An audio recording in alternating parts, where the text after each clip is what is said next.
¿vale? El de la escalera, el de una persona que está sobre una escalera y entonces me pregunta a qué altura puede subir y que calcule las reacciones de los apoyos, ¿no? Para que esa escalera no deslice. Nos da una escalera que está apoyada en el suelo, con el suelo hay un rozamiento y que está apoyada también sobre una pared vertical, ¿vale? Y al estar apoyada en 2 puntos, pues va a haber 2 fuerzas normales, ¿no? Una en cada uno de los apoyos. Bien. ¿Qué vamos a hacer? Pues vamos a seguir con el método anterior, ¿no? Vamos a empezar haciendo un diagrama de fuerzas. Vamos a pintar todas las fuerzas que actúan sobre este sistema. Y entonces sobre este sistema actúan varias fuerzas. Por un lado actúa esta, que es el peso del hombre, que está ahí situado, ¿no? Que es vertical hacia abajo y está situado, está aplicado en el punto en el que se sitúa esa persona, ¿no? Por otro lado tenemos el peso de la escalera, vertical hacia abajo y situada en el centro de la escalera, ¿vale? Los sólidos, a menos que me digan lo contrario, son simétricos y entonces su peso está aplicado en su centro geométrico. Vale, además tenemos una normal aquí, vamos a llamarle NA, normal en el punto A. Y aquí tengo otra normal, ¿vale? Que por comodidad ya la puse descompuesta, NBI con 2 componentes y NBX. NBX. Y hay una fuerza adicional, como me dice que hay rozamiento.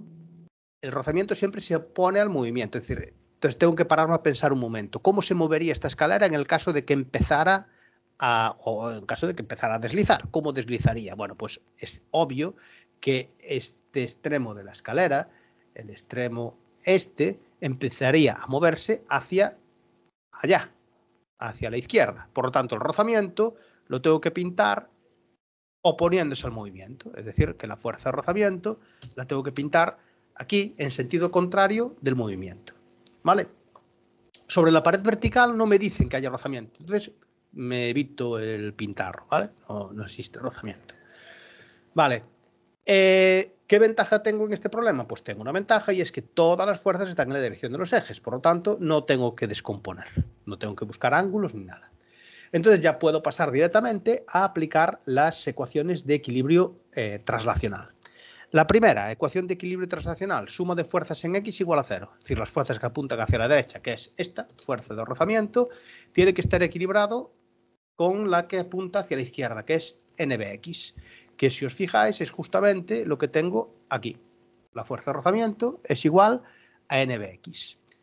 La otra ecuación, pues es suma de fuerzas en Y igual a 0. ¿Cómo hacemos entonces suma de fuerzas en Y igual a 0? Pues suma de fuerzas en Y igual a 0, aplicamos la ecuación de que planteamos que las que van hacia arriba, que son, por un lado, esta, NA, aquí la tengo, más esta otra, la NB en su componente I, NBI, que también apunta hacia arriba y entonces también la pongo en este miembro de la ecuación. Tienen que ser igual las que apuntan hacia abajo, que son el peso del hombre y el peso de la escalera, que aquí, si recordáis, los tenemos aquí situados, ¿no? El peso del hombre y el peso de la escalera, ¿vale? Bien. ¿Qué tengo aquí entonces? Pues tengo 2 ecuaciones y tengo 3 incógnitas. ¿Cuáles son mis 3 incógnitas ahora? Mis 3 incógnitas son una NBX, otra NBI y además NA. Tengo esas 3 incógnitas. De hecho, lo que me pedía el problema era haya las reacciones en los apoyos. Luego está claro que lo que no sé son las reacciones en los apoyos. NA y NB, pues sus 2 componentes. Vale. ¿Qué transformación podemos hacer aquí? Pues una que también hacíamos en dinámica, que era la de la fuerza de rozamiento, sustituirla por coeficiente de rozamiento por la normal. Entonces, esta fuerza de rozamiento aquí la puedo sustituir por coeficiente de rozamiento por la normal en ese punto, ¿vale? Con lo cual, esta ecuación de fuerza de rozamiento igual a NBX se me transforma en esta otra que tengo aquí. Coeficiente de rozamiento por la normal igual a NBX, ¿vale? Es decir, que en esta ecuación de aquí, lo único que hice fue sustituir fuerza de rozamiento por coeficiente de rozamiento por la normal. Vale. Y lo que os decía, estamos razonando que tenemos tres incógnitas, NA, NBX y NBI, pero solo tengo aplicadas dos ecuaciones, con lo cual yo necesito una tercera ecuación. ¿Cuál es esa tercera ecuación? Pues es la del equilibrio rotacional. Bien, ¿cómo calculo yo la ecuación del equilibrio rotacional? Pues dijimos, primero, tengo que escoger un punto que actúe como bisagra. ¿Qué punto actúo? Escojo el que a mí me dé la gana.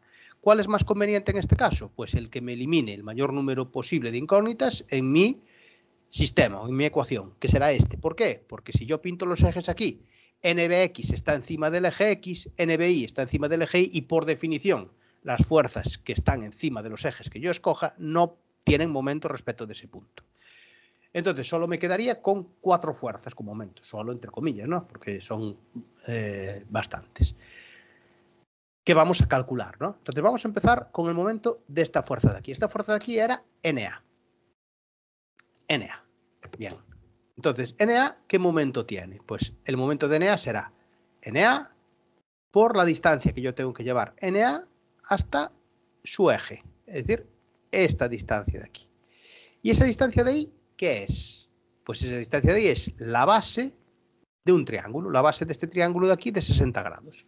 Por lo tanto, como me dice que esta altura es 1 metro, pues si yo aplico la definición de coseno, pues aquí lo tenéis, ¿no? NA por coseno de 60.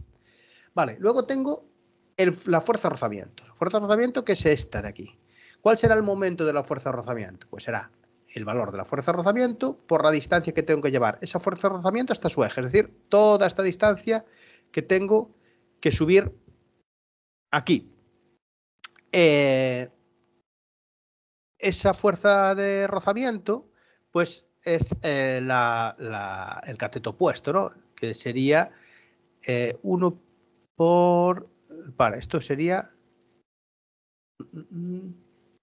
seno de 60. Fuerza de rozamiento por seno de 60. Seno de 60 igual al cateto opuesto partido por... Claro, vamos a ver, aquí hay un error. Hay un error que es que... vale. Tomé 1 metro como si fuera la longitud de la escalera. Vale. Hay un error ahí hay una rata, ¿vale? No pasa nada. Es simplemente que tomé 1 metro como si el metro fuera la hipotenusa del triángulo en vez de la altura. Si no, sería 1 metro directamente. Vale. El peso del hombre sería también otra fuerza que tiene momento. Y su momento sería el valor del peso del hombre por la distancia que tengo que llevar el peso del hombre hasta aquí. Es decir, esta distancia que tengo aquí marcada. ¿Y esa distancia cómo lo calculo? Pues sería toda la base del triángulo menos este trocito. Y ese trocito lo calculo por semejanza de triángulos. Sería X por el coseno de 60, donde X es la base de este triángulo, ¿no? Que me decía en el problema que X valía 0,5 metros, que era la distancia que había subido el hombre hasta el punto en el que estaba. Vale. Y luego me queda el peso de la escalera. El peso de la escalera, por ser un sólido, está situado justo en su centro geométrico. Y entonces será, si dijimos que la base del triángulo era coseno de 60 y está situado justo a la mitad, pues será coseno de 60 partido por 2. Con lo cual, en esta ecuación, al yo haber eliminado NBX y NBI, estas dos fuerzas de la ecuación, solo me queda NA como incógnita. Es decir, esta ecuación que yo tengo aquí solo tiene una incógnita que es NA y sustituyendo valores numéricos me va a salir ya NA. Vale. ¿Cómo hago para calcular NB? Pues es muy simple. Es ir a cualquiera de las otras ecuaciones, sustituir NA por lo que me dio. En este caso, pues sería venir aquí, sustituir NAI, sacar NBI. Y una vez que yo tengo NBI, pues ya tengo la segunda incógnita, me faltaría NBX, que la sacaría de esta otra, ¿no? NA sé cuánto vale, el coeficiente de rozamiento también que es un dato del problema, y entonces sacaría NBX, ¿vale? Con lo cual, ¿por qué aparece aquí NB? Porque NB es, digamos, la resultante de estas dos. Es decir, es una fuerza que sería la resultante de estas dos, es decir, la suma vectorial de estas dos, ¿vale? esto sería NB. ¿Y cómo se calcula NB? ¿Cómo saco yo NB? Pues cuando yo tengo dos componentes, NBX y NBI, NB es el módulo de ese vector. Sería la raíz cuadrada de NBX al cuadrado más NBI al cuadrado. ¿Vale? Es decir, que NB es, digamos, hacer el módulo del vector que tiene como componentes NBX y NBI. Bien, el apartado B me decía que qué tenía que pasar, hasta qué altura podía subir el hombre para que la escalera no deslizara, ¿no? Es decir, me dice la altura a la que tiene que subir, la altura máxima que puede subir sin que la escalera comience a deslizar. Entonces, ¿qué hay que hacer aquí? Pues muy sencillo. Es decir, resolver las ecuaciones anteriores, es decir, no tengo que plantear ninguna ecuación adicional, sino que lo único que tengo que hacer es resolver las ecuaciones anteriores, pero ahora X es una incógnita. ¿Vale? Es decir, que esta ecuación también sería válida, pero ahora X en vez de ser 0,5 es incógnita. Bien, esta ecuación sería válida y esta otra ecuación también sería válida. Entonces es volver a esas ecuaciones, meter los valores numéricos que yo conozco, salvo X, que ahora X pasa a ser una incógnita. Y resolver, no tiene ninguna, es decir, ahora sería un problema matemático sin más historias, ¿no? Con lo cual, ahora la única dificultad que pueda aparecer es la dificultad que pueda aparecer a la hora de operar con las ecuaciones y resolver las incógnitas que me están pidiendo. Bien, y con esto yo creo que está un poco representado todo lo que pueda aparecer de estática, ¿no? En estática lo que os va a aparecer es pues un cuerpo que está quieto y aunque no todos los problemas son iguales, obviamente, la metodología o los pasos de resolución sí que lo son. Son diagrama del sólido libre, ejes, descomposición, ecuaciones de equilibrio traslacional, suma de fuerzas en x igual a 0, suma de fuerzas en y igual a 0, y adicionalmente, si la necesito, porque hay problemas que con las ecuaciones de equilibrio traslacional se resuelven y no es necesario aplicar la de suma de momentos, entonces, y si me hace falta, si tengo más incógnitas de las que me da, si tengo más de dos incógnitas, ¿no? Que son las que puedo resolver con las ecuaciones de equilibrio rotacional, traslacional, aplicaría la ecuación de equilibrio rotacional, la de suma de momentos igual a 0. ¿Vale? Y